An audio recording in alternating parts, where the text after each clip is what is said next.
kami dari mahasiswa Teknik Jabatan Sumber Satu lagi tahun 2024 yang sedang mengikuti siaga.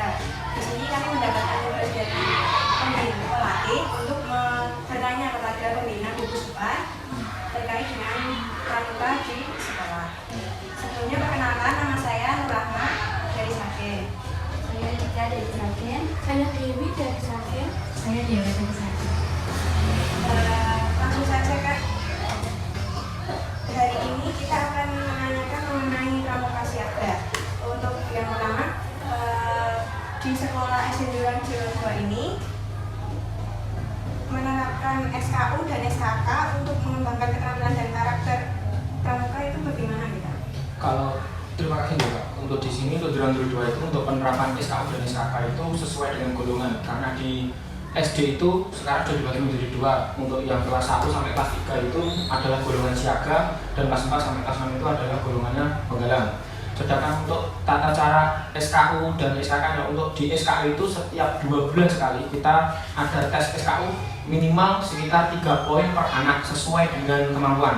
Kalau SKK kita sematkan biasanya kita saat ada kegiatan mungkin seperti jelajah atau mungkin hiking ataupun mungkin kita perjusami ataupun persami ataupun nanti kita mengadakan lomba LT1, dari situ juga dikasih TKK. Kalau di SKK itu nanti namanya adalah tanda kecakapan umum, kalau di SKK itu namanya tanda kecakapan khusus. Nah, di tanda kecakapan khusus kita juga menyesuaikan dengan anak-anak yang pasti. Untuk yang TKK itu ada 10 wajib, tetapi kita memberikan itu tidak semuanya, nanti bertahap melalui proses sesuai dengan SKK yang ada. Begitu pula dengan SKU juga sesuai dengan tingkatan dan golongan. Kalau siaga itu ada 3, mula, bantu, tata, sedangkan kalau penggalang itu ada ramu, rakit, rak. Tapi untuk SD kita cuma sampai ramu. Jadi pengujiannya kita melakukan kegiatan sembari nanti kita mengajarkan uji SKU dan SKK minimal per anak 3 poin. Terima kasih Kak. Untuk selanjutnya, sejauh mana pencapaian tentang kontribusi terhadap kelayakan gugus depan dalam memperoleh SPD atau syarat Pramuka Garuda. Garuda? Oke. Kalau untuk daya dukung, alhamdulillah di Kuarang Malang, alhamdulillah juga khususnya di SD Jurang Jero 2, kita menargetkan setiap tahun ada minimal 2 putra dan 2 putri sebagai Pramuka Garuda. Contohnya melalui tadi uji coba untuk yang siaga itu sampai ke tingkat tata, jadi minimal ada 3 tata itu. Jadi untuk caranya kita mengambil tergiat dan terbaik dari masing-masing golongan. Jadi seperti itu caranya untuk memenuhi syarat. Alhamdulillah kemarin dari Jurang Jero 2 juga mengirimkan 5 putra 5 putri maju ke tingkat Kuarang, dan alhamdulillah maju ke tingkat Kuarcap untuk pemenuhan Pramuka Garuda. Seperti itu. Terima kasih Kak. Selanjutnya, program kerja pramuka siaga di SD Jurang Jero 2 ini setahun terakhir ini apa saja nih Kak? Kalau setahun terakhir ini adalah mengadakan yaitu perjusami sama mengadakan latihan untuk pesta siaga, karena di wilayah Karangmangan ini minimal setiap SD mempersiapkan nanti gimana kalau SD-nya tersebut untuk menjadi peserta pesta siaga. Jadi kita mengadakan program kerja untuk siaga itu, kita mengadakan rekrutmen seperti itu. Jadi kita melihat juga agenda dari Kuarang dan dari Kuarcap seperti itu. Terima kasih Kak. Iya. Untuk selanjutnya akan dilanjutkan oleh teman saya. Jadi siap. Melanjutkan pertanyaan dari Kak Nur. Menurut Kakak sendiri, postur pembina yang baik itu seperti apa? Postur pembina ya Kak, untuk putra dan putri. Kalau yang pertama pasti saya jasmani dan rohani dulu, itu yang pertama itu. Setelah itu yang kedua, untuk menjadi seorang pembina itu minimal kita mempunyai ijazah. Sama dengan kita kalau sebagai seorang guru juga minimal punya ijazah. Nah, ijazahnya untuk menjadi seorang pembina kan paling pertama itu adalah KMD. Jadi minimal harus memenuhi syarat yaitu memiliki ijazah. Setelah itu nanti kakak tersebut memiliki kecakapan sesuai dengan bidangnya. KMD masih dibagi menjadi penggalang, siaga, penegak, andika, itu nanti juga dibagi masing-masing. Jadi yang pertama saya jasmani, yang kedua minimal punya ijazah KMD, dan yang tidak lupa adalah menerapkan ilmu pramuka yang sudah kita. Terima kasih. Yeah. Selanjutnya, untuk metode pembinaan yang kakak terapkan untuk pramuka siaga di SD Negeri Jurang Jero dalam kegiatan sehari-hari seperti apa? Kalau metode itu kan ada 8 Kak, tapi yang saya pakai itu di sini ada 2, yaitu sistem AMOM dan sistem satuan terpisah. Karena bagaimanapun kita sebagai orang tua yang dalam rangka adalah kakak pembina, saya menerima sistem AMO. Jadi setiap anak ataupun setiap adik kita itu harus kita istilahnya kita AMO sesuai dengan kemampuan kita dan tidak boleh keluar dari jalur AMO kita itu seperti apa. Itu yang kedua, jadi sistemnya adalah satuan terpisah karena pramuka dari dulu itu menerapkan satuan terpisah antara putra dan putri itu sendiri. Jadi cara kerjanya pakai seperti itu biar nanti pramuka sesuai. Jadi kalau pembina putri ya juga ngajarnya adik yang putri, untuk yang putra juga ngajarnya adik yang putra. Seperti itu Kak. Baik, selanjutnya apa saja hal-hal menarik yang ada dari pramuka siaga di SDN Durang Jero 2 ini Kak? Alhamdulillah kalau yang paling menarik itu saat ini ada 2 Kak. Yang ditunggu-tunggu itu 1, pasti pembagian peserta tergiat setiap semester. Jadi kita di sini dari kelas 1 sampai kelas 6 itu kita akan merekrut setiap kelasnya itu ada peserta pramuka atau pendidik pramuka yang terbaik mendapatkan langsung tadi yaitu TKK-nya sebagai UJSKK-nya selalu mendapatkan reward dari sekolah itu seperti biasa kita mendapatkan yaitu medali ke bintang tahunan, ada yang mendapatkan hadiah mungkin berupa alat tulis ataupun mungkin berupa alat pramuka yang bisa digunakan itu. Yang kedua, kita mengadakan setiap 3 bulan sekali itu namanya yaitu bukan berjurusan tapi persari, perkemahan 1 hari. Nah, itu saya adakan dari persari, perkemahan 1 hari itu.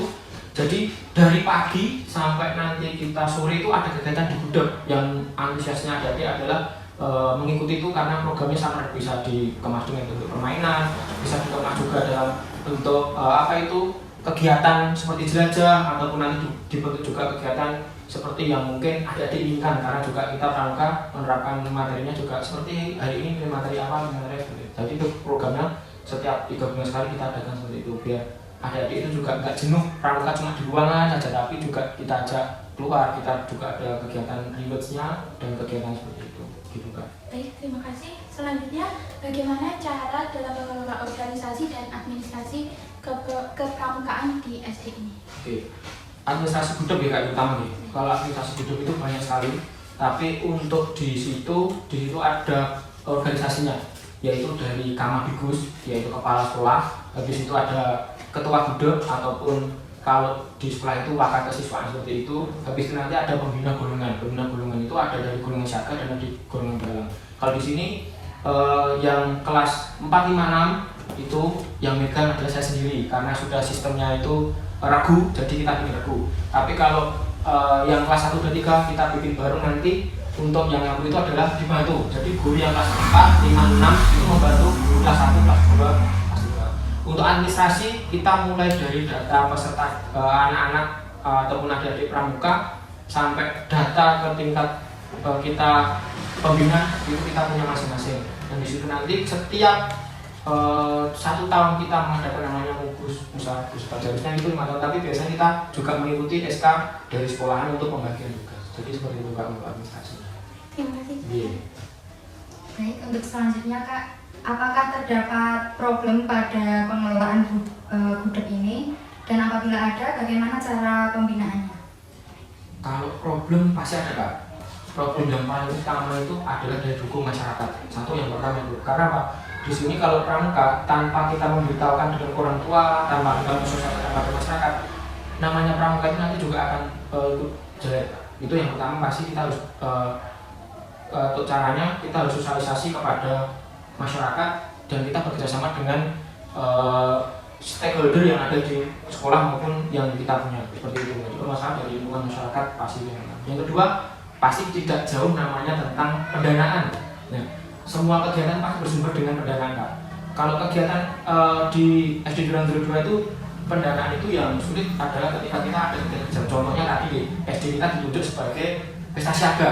Di pesta siaga tidak membutuhkan biaya sedikit kurang lebih ya sekian, tapi itu juga kita pecahkan dengan cara gimana biar itu juga tidak istilahnya kegiatan nggak jadi gara-gara biaya, tapi biasanya kita pecahkan itu berkoordinasi. Yang pertama pasti satu dengan pembina ataupun kamadigus yang ada, habis itu juga stakeholder dari sekolah, habis itu kita komunikasi dengan pihak waran pasti. Setelah dari pihak waran nanti kita juga konsultasi kepada pembina yang ada yang bisa untuk menangani untuk masalah itu Kak, untuk masalah cuma itu. Baik. Untuk yang terakhir Kak, apa strategi yang digunakan dalam mengelola gudeg ini? Lalu bagaimana pembinaannya? Untuk strategi, mungkin di sini kita mengadakan kegiatannya itu dalam jangka waktu, ada strateginya yaitu awal, tengah, sama akhir. Kalau strategi awal itu kita berkoordinasi dulu yang pasti sama Kamabigus, sama pembina itu nanti gimana tentang pengelolaan pramuka di sini, mau dibikin seperti apa, apakah adik-adiknya harus ikut semua, apakah setengah-setengah ataupun gimana, karena ini programnya juga wajib. Terus habis itu kita juga program menengahnya biasanya juga ada untuk menarik biar pramuka itu lebih menarik lagi, dikemas dalam suatu kegiatan seperti apa. Dan di program akhirnya kita biasanya strategi yang paling uji itu adalah kita mengadakan kemahan pindah golongan, dan kita mengadakan yaitu biasanya kemah akhir tahun. Itu untuk menarik semua potensi ataupun daya tarik masyarakat ataupun luar, gimana caranya biar pramuka di Jurang Jero 2 itu bisa berkontribusi baik di tingkat gudeg, tingkat kuaran, bahkan nanti sampai tingkat pelajar dan keluarga. Seperti itu Kak. Baik, terima kasih Kak. Itu beberapa pertanyaan yang kami tanyakan kepada Kak Hanif pada siang hari ini. Mungkin itu saja yang dapat kami tanyakan atau wawancarai kepada Kak Hanif. Terima kasih atas waktunya. Mohon izin kami.